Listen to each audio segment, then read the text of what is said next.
Advik education study में आप सभी का स्वागत है। देखिए यूपीएससी प्लस बीएससी का 4th लेक्चर है और इससे पहले 3 लेक्चर हो चुके हैं जो कि आपको साइड में दिख रहे होंगे। तो वहाँ पे ये लेक्चर आप लोगों को लिंक डिस्क्रिप्शन में मिल जाएगा, तो ये जरूर देख लें।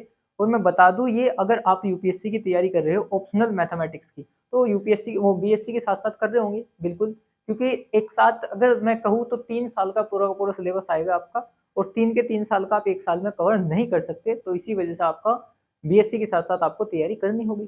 और मैं ऐसे कवर करके चल रहा हूँ, अगर बीएससी के साथ साथ कर रहे हो आप तैयारी, तो आप ये लेक्चर आराम से देख सकते हैं। क्यों? क्योंकि इसमें वही है आसान जो आप बीएससी में सेकंड सेम में पढ़ रहे हो, वही इसमें पढ़ोगे।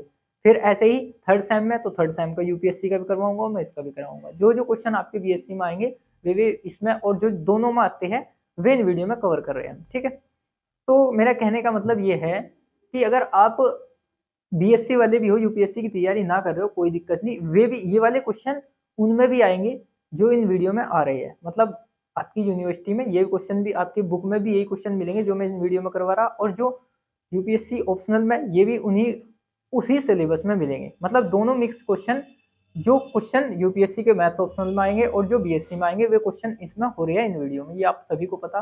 तो बीएससी वाले भी देख सकते हैं रिविजन के तौर पर, कोई दिक्कत नहीं है। तो हम सिमेट्रिक मैट्रिक्स और सिमेट्रिक मैट्रिक्स यानी कि जिसको हिंदी में बोलते हैं सममित आव्यूह और विषम सममित आव्यूह, ये पढ़ रहे थे, है ना। स्क्यू सिमेट्रिक मैट्रिक्स और सिमेट्रिक मैट्रिक्स एक बार देख लेते हैं। इन पर कुछ क्वेश्चन भी कहते हैं, ज्यादा से ज्यादा क्वेश्चन कहते हैं, इतने बीएससी में क्वेश्चन नहीं जितने इसमें क्वेश्चन है। तो मैंने बीएससी के भी इसमें कर दिया और जो जो मिला करके और एक्स्ट्रा भी करवा दिया। ठीक है, तो सिमेट्रिक मैट्रिक्स क्या था?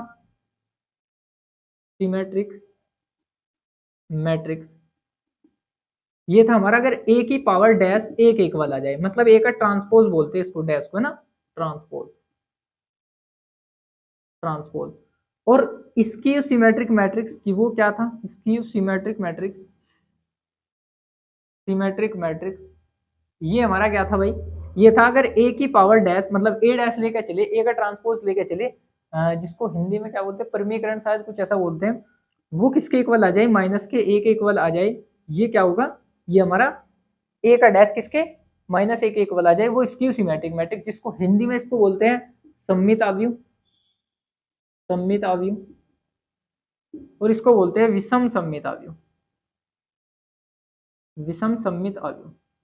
अब 12th से रिलेट हो गया होगा विषम सममित आव्यूह। ठीक है, हालांकि हिंदी में नहीं पढ़ना आपको, सिमेट्रिक मैट्रिक्स ध्यान रखना और स्क्यू सिमेट्रिक मैट्रिक्स। अच्छा, इसकी इस वीडियो में आज इनके भी क्वेश्चन करेंगे कुछ, और कुछ हर्मिशन और स्क्यू हर्मिशन। इससे नेक्स्ट टॉपिक आता है हर्मिशन और स्क्यू हर्मिशन, उसके भी बहुत क्वेश्चन हैं, तो वे करेंगे। सबसे पहले ये नोट कर लो, ये तो आप लोगों ने पिछली वीडियो में अच्छी तरीके से समझ लिया, एक दो क्वेश्चन इसके और करेंगे। अब देखो भाई, सिमेट्रिक मैट्रिक्स और स्क्यू सिमेट्रिक मैट्रिक्स के बेस बताए थे मैंने, क्या होता है क्या नहीं, पिछले क्वेश्चन भी किए थे, एक क्वेश्चन इस वीडियो में भी करेंगे, फिर नेक्स्ट टॉपिक स्टार्ट करेंगे आप, मतलब हम।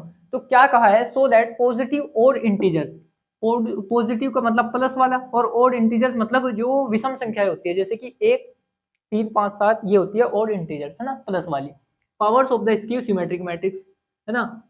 और कह रखा वो स्क्यू सिमेट्रिक मैट्रिक्स सिद्ध करना है। देखो पहला कंडीशन क्या कहा है, हम इसमें लेके चलेंगे, एक मान लेंगे, let A be any, A be any square matrix, या मैट्रिक्स ही मान लो, कोई दिक्कत नहीं, A be any matrix and skew symmetric matrix. ये जो कहा है स्क्यू सिमेट्रिक मैट्रिक्स की अगर पावर कर दे हम ओड इंटीजर, तो वो क्या आना चाहिए? स्क्यू सिमेट्रिक मैट्रिक्स ही आना चाहिए। चलो करके देखते हैं स्क्यू सिमेट्रिक मैट्रिक्स।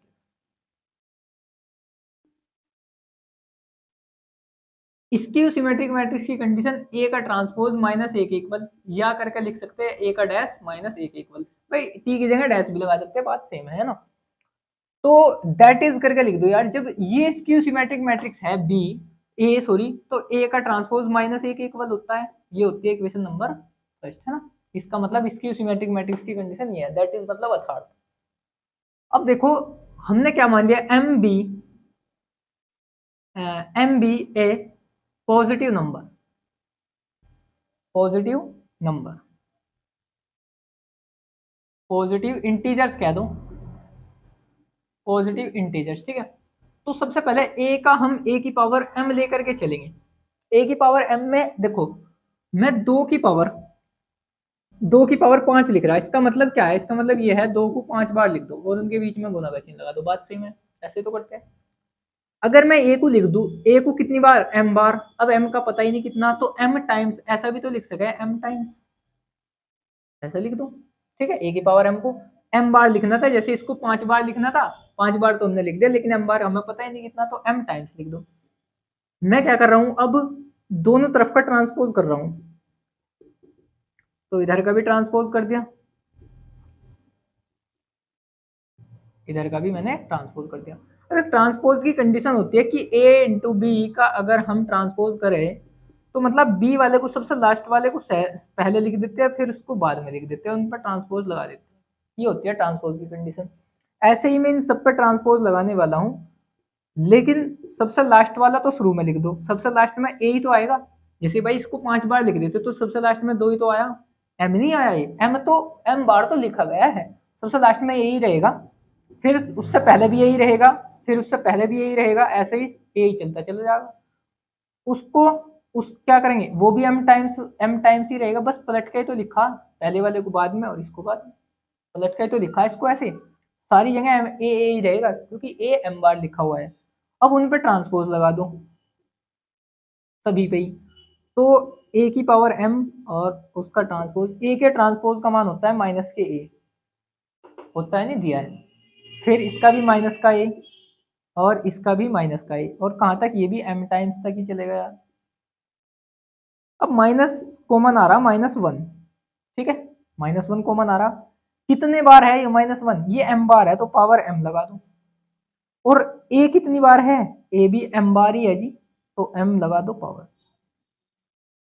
अब देखो a m और उसकी पावर t, मतलब ट्रांसपोज। अब इसके बाद देखो क्या करो, अगर दो कंडीशन बनेगी यहाँ पे, कंडीशन दो बनेगी, क्या कंडीशन बनेगी दो, इफ m क्या है, इवन है, अगर एफ m इवन, m का मतलब, इवन का मतलब होगा यहाँ पे 2 4 6 8, है ना। अगर मैं यहाँ पे 2 रखूं, तो a की पावर m और उसका ट्रांसपोज, तो 1 की पावर 2 कितना हो जाएगा, 1 ही हो जाएगा, अगर 1 की मल्टीप्लाई इसमें करेंगे तो यही आएगा, मतलब a की पावर। अगर मैं यहाँ पे 4 रखूं, तो 1 की पावर 4 मतलब 4 1 ही हो जाएगा, 1 की मल्टीप्लाई इसमें करेंगे तो मतलब ये माइनस प्लस हो जाता है, जो पावर इवन होती है। तो मतलब ये क्या आ गया हमारा। अच्छा, एक चीज ध्यान दिया होगा, फिर से मैं बता दूं, सिमेट्रिक मैट्रिक्स क्या होता है, ए की पावर डैश, ए का डैश ये ट्रांसपोज लेके चलो और वो एक इक्वल ला दो, मतलब ए की पावर एम का ट्रांसपोज लेके चलो, ए की पावर एम के इक्वल आ जाओ, तो वो क्या होता है, वो सिमेट्रिक मैट्रिक्स होता है। Hence A is A symmetric matrix.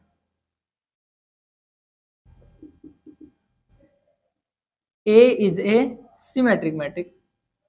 अब एक चीज ध्यान दो फिर से क्वेश्चन में, सिमेट्रिक मैट्रिक्स, भाई उन्होंने कहा था कि अगर पावर इवन है तो सिमेट्रिक दिखाना, पावर इवन, m का मान इवन है तो सिमेट्रिक दिखाना, ये दिखा दिया।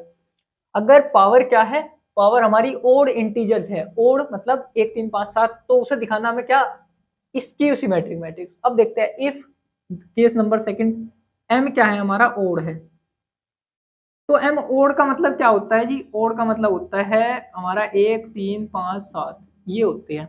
अगर मैं यहाँ पे एक -1 की पावर 1 माइनस का 1 आएगा, तो मतलब a की पावर m और उसकी पावर और इसका ट्रांसपोज, मैंने m का मान कुछ भी रख लिया, इनमें से 7 रख लिया, तो a की पावर 7 1 आएगा, लेकिन पावर माइनस की रहेगी, तो माइनस नुक्कन हुई और एक भी नुक्कन हुई, एक की मल्टीप्लाई जब इसमें करेंगे तो ये आएगा ना। अब फिर से ध्यान दो भाई, स्क्यू सिमेट्रिक मैट्रिक्स अगर उसी का ट्रांसपोज लेकर चले और माइनस के इक्वल आ जाए तो स्क्यू सिमेट्रिक मैट्रिक्स हो जाए, तो hence A is A skew symmetric matrix. Symmetric matrix यही कहा था कि पावर अगर ओड हो, पावर अगर ओड हो तो symmetric, skew symmetric matrix, power अगर इवन हो तो सिमेट्रिक मैट्रिक्स, ये दो कंडीशन थी इसकी, बस और कुछ नहीं है इस क्वेश्चन में। अब ये सिमेट्रिक मैट्रिक्स और स्क्यू सिमेट्रिक मैट्रिक्स का हमारा कॉन्सेप्ट होगा क्लियर, मतलब खत्म। अब कोई भी अगर डाउट हो तो डाउट ग्रुप में पूछना, लिंक डिस्क्रिप्शन में मिलेगा, और बाकी का तो हम चलाएंगे अब हर्मिशन और स्क्यू हर्मिशन मैट्रिक्स, ठीक है। तो ये भी आपका कॉन्सेप्ट जो है, ये टॉपिक है, ये आपको दिया है, बीएससी में भी दिया है और यूपीएससी में भी दिया है, और ये भी क्वेश्चन भी सेम ही मिलेंगे, ठीक है, वो भी देख सकते हैं आप, ठीक है। अब देखो भाई, हर्मिशन और इसकी हर्मिशन पढ़ने से पहले आपको क्या पढ़ना पड़ेगा, कॉन्जुगेट के बारे में पढ़ना पड़ेगा। जी हाँ बिल्कुल, कॉन्जुगेट क्या होता है, फिर कॉन्जुगेट और ट्रांसपोज दोनों एक साथ कर देते हैं, उसको हर्मिशन बोल देते हैं। जी बिल्कुल, इतना आसान, हाँ बिल्कुल यही आसान था। तो क्या होता है, कॉन्जुगेट के बारे में पढ़ेंगे और उसके बाद फिर प्रॉपर्टीज पढ़ेंगे कॉन्जुगेट की क्या क्या होती है। चलो वो देख लो पहले। मैं अगर कोई भी एक मैट्रिक्स मान लूं, कोई भी एक मैट्रिक्स मान लिया मैंने ए, और ये मान लिया 1 2 3 और 4, ये मान लिया। मतलब कॉन्जुगेट अगर मुझे करना ना, तो कॉन्जुगेट को चिन्ह तो ये है, ठीक है जी, चिन्ह ये है। इस अगर यहाँ पे देखो आई वाला है क्या, अच्छा एक तो होता है कॉम्प्लेक्स नंबर, एक होता है purely imaginary, sorry real number, एक होता है रियल नंबर, एक होता है कॉम्प्लेक्स, कॉम्प्लेक्स नंबर। अब कॉम्प्लेक्स नंबर, रियल नंबर तो बाकी के सभी कॉम्प्लेक्स नंबर कौन से होते हैं, जिसमें आयोटा यानी कि आई वाले आते हैं, जैसे कि 2i, किस फॉर्म में, जेड बराबर ए प्लस आई बी के फॉर्म में ये होते हैं, ठीक है। मतलब 2i आ जाता है, 3i, ऐसे होते हैं ये वाले नंबर, या 0 आई, इसको भी कॉम्प्लेक्स नंबर बोलते हैं, जिसमें भी आई, ये भी 11वीं क्लास में पढ़ रखा है ना। तो ये होते हैं कॉम्प्लेक्स नंबर। अगर मैट्रिक्स में कॉम्प्लेक्स एलिमेंट्स दिखाई दिया, कॉम्प्लेक्स नंबर का एलिमेंट्स दिखाई दिया, उसका चिन्ह बदल देंगे बस, और कुछ नहीं करना, ये होता है कॉन्जुगेट, और कुछ नहीं। मतलब कॉम्प्लेक्स नंबर है क्या, नहीं है तो इसको एज इट इज रखो, कॉम्प्लेक्स है नहीं, इसको भी एज इट इज रखो, कॉम्प्लेक्स है नहीं, कॉम्प्लेक्स है नहीं, इसको भी एज इट इज रखो। तो ए का कॉन्जुगेट आ गया किसके, ये तो ए ही है, ए तो मान के चले तो ए आ गया। तो एक चीज यहां से समझ में आ गई, मैं नोट करके लिखवा रहा, if elements of A, if elements of, if elements of A are real number, real, then A का कॉन्जुगेट वो एक एक बताएगा। ये नोट लिख लो भाई, एक समझ में आ गई, क्या समझ में आई, समझ में ये आई कि अगर ए के जो एलिमेंट्स है वो आई वाले नहीं है, कॉम्प्लेक्स नंबर नहीं है, जिसको हिंदी में बोलते हैं काल्पनिक संख्या नहीं है, तो वो हमारा ए एक एक वाली, ए का कॉन्जुगेट एक एक वाली आएगा। ये किसी ने नहीं बताई होगी, लेकिन बता दिया, कोई दिक्कत नहीं। अब हम करेंगे कॉम्प्लेक्स का, अगर डेफिनेशन सही तरीके से देखें तो क्या निकल के आएगी, निकल के ये आएगी, निकल के ये आएगी कि अगर मैं यहाँ पे एक एग्जांपल और ले लूँ, मैं एक एग्जांपल, ये तो था एक एग्जांपल, देखो एक एग्जांपल मैं और ले लूँ, ये तो था नोट का बताया मैंने, अब देखना सही तरह, सही तरीके से। मतलब मैंने a इज इक्वल टू ले लिया 1 और i और माइनस के i और 2, मैंने ये ले लिया। अब कॉन्जुगेट में सबसे पहली बात, अगर कॉन्जुगेट सिद्ध करना तो क्या करना पड़ेगा, कॉन्जुगेट सिद्ध नहीं होता, पहली बात तो कॉन्जुगेट ही है। कॉन्जुगेट कैसे ज्ञात करना, ज्ञात होता है, कैसे ज्ञात होता है, मैं एक कॉन्जुगेट ज्ञात करना, conjugate of A, that is करके लिख दो, और करके लिख दो, ए का कॉन्जुगेट मतलब ए का बार बोल देते हैं इसको, बार बार मत बोलो तुम, ए का कॉन्जुगेट ऐसे बोलो, ए का कॉन्जुगेट कैसे होगा, मैंने क्या कहा अभी, कॉम्प्लेक्स वाले नंबर का, जितने भी कॉम्प्लेक्स, जितनी भी काल्पनिक संख्या, उनका सबका चिन्ह बदल दो, बाकी एज इट इज रखो। ये वाला तो एज इट इज रखो, आई प्लस का था तो माइनस का कर दिया, आई माइनस का था तो प्लस का कर दिया यार, और ये वाला एज इट इज रखो। ये हो गया कॉम्प्लेक्स नंबर फाइंड, ये हो गया हमारा कॉन्जुगेट फाइंड हो गया। मतलब इतना सिंपल सा था, ये था कॉन्जुगेट, ठीक है। अब हिंदी में मत निकालने लग जाना इसे, है। अब अगर मैं कह दूं बी कोई भी मैट्रिक्स ले लिया मैंने, 1 1 + 2i और 3 और 1 - 3i, ये ले लिया भाई, इसका कॉन्जुगेट फाइंड करिए, तो इसका कॉन्जुगेट इस पे एक ऐसा बार सा लग जाएगा, और 1 एज इट इज, ये वाला 1 भी एज इट इज, कभी इसका चिन्ह चेंज कर दे, चिन्ह इसका करना है जिसमें आई है, इसका प्लस का चिन्ह है तो माइनस का कर दो, ठीक है। 3 एज इट इज, 1 भी as it is, 3i minus का तो प्लस का कर दो, ये हुआ हमारा कॉन्जुगेट फाइंड करना, बस ऐसे करना। अब हम सीखेंगे इसके, फिर उसके बाद ट्रांसपोज के बारे में। ट्रांसपोज आपने सीख रखा, ट्रांसपोज कैसे सीख रखा बताओ, चलो ट्रांसपोज के बारे में सीखेंगे, क्या होता है ट्रांसपोज।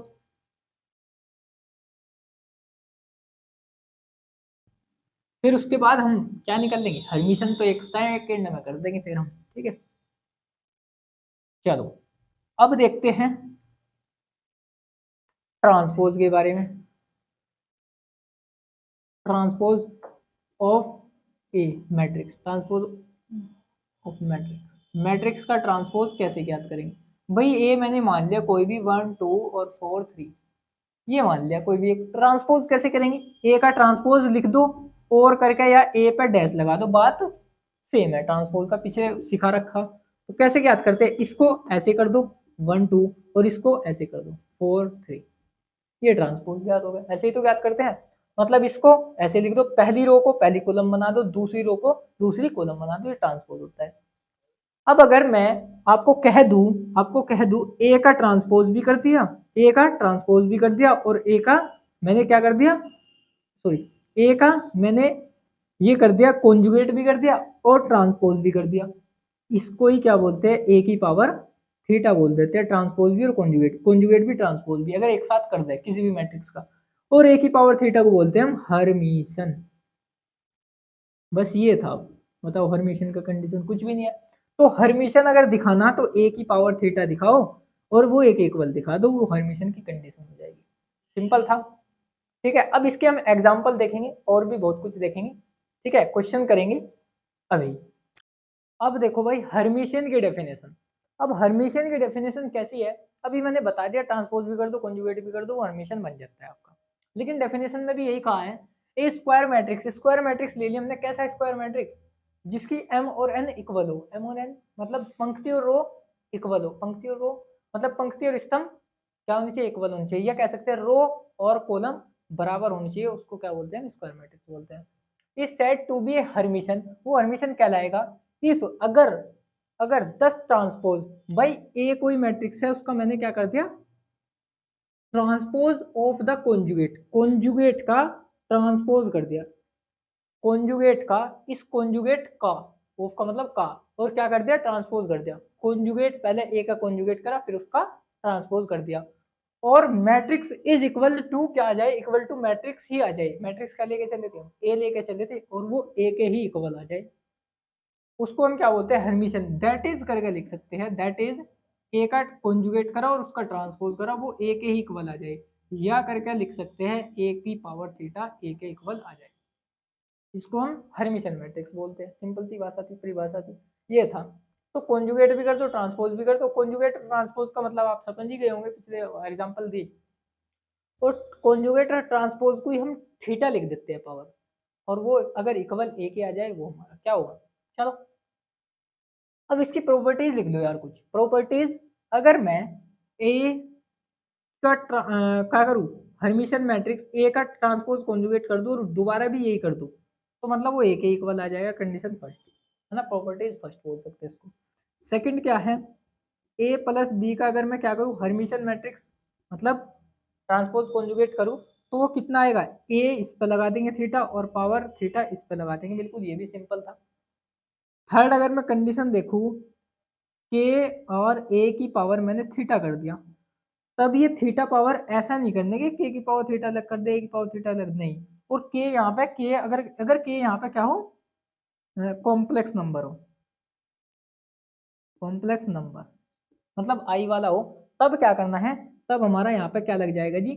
थीटा की जगह फिर लग जाएगा हमारा कॉन्जुगेट लग जाएगा, ये ध्यान रखना। थीटा की जगह कॉन्जुगेट लग जाएगा, मतलब यहाँ पे तो थीटा था जी पावर, बिल्कुल सही बात है, कंडीशन है भाई ये, है ना? क्या यानी कि प्रॉपर्टीज है, अगर थीटा की पावर इस पर तो लग जाएगी, लेकिन इस पर अगर ये के क्या हुआ? हमारा कॉम्प्लेक्स नंबर हो ना, तब जाकर के हमारा इस पर थीटा का बदल जाएगा, किसमें? कॉन्जुगेट में बदल जाएगा, ये ध्यान रखना। फिर और अगर मैं कहूँ, और फोर्थ नंबर पे आएगी जी ए बी का, अगर मैं क्या करूँ? पावर थीटा करूँ, तो तब क्या होगा? तब हमारा बी तो हमारा शुरू में लिखा जाएगा, ए बाद में लिखा जाएगा, और उसकी पावर थीटा लग जाएगी। ये होगी एक कंडीशन, दो तीन चार, चार कंडीशन ये होगी आपकी।